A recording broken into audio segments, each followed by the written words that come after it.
So we got a powerful collection of brain power in here this afternoon.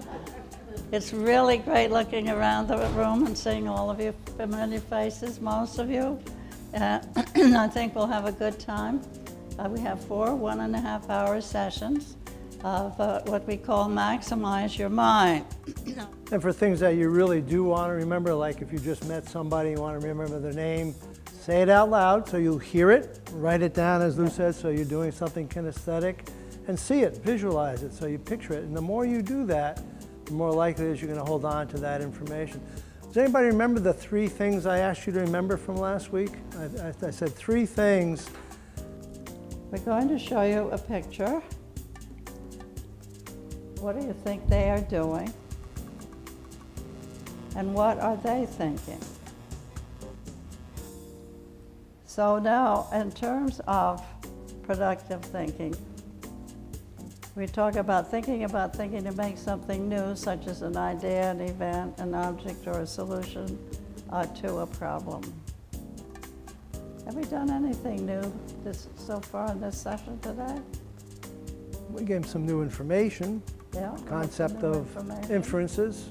New thoughts, new ideas, those would all be examples of productive thinking. These are guidelines for critical thinking developed originally by a woman named Anita Hornadek as good guides. Now, I happen to be very fond of a couple of them. Don't argue about things of which you know little or nothing.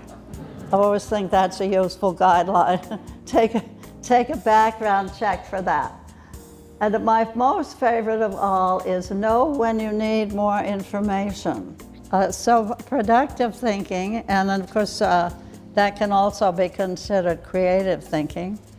Thinking to make something new, an idea, an event, an object, or a solution to a problem.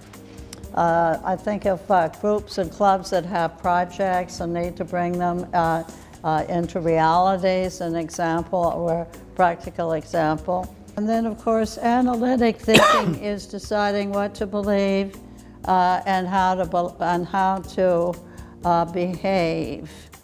So we have productive thinking, creative thinking. Analytic thinking is more in the terms of critical thinking. So when you decide what you're going to do during the day, you're doing critical thinking. Thinking about when we're faced with making a critical life decision, what are some of the things that influence those kinds of decisions? And this comes from some of the research on decision making.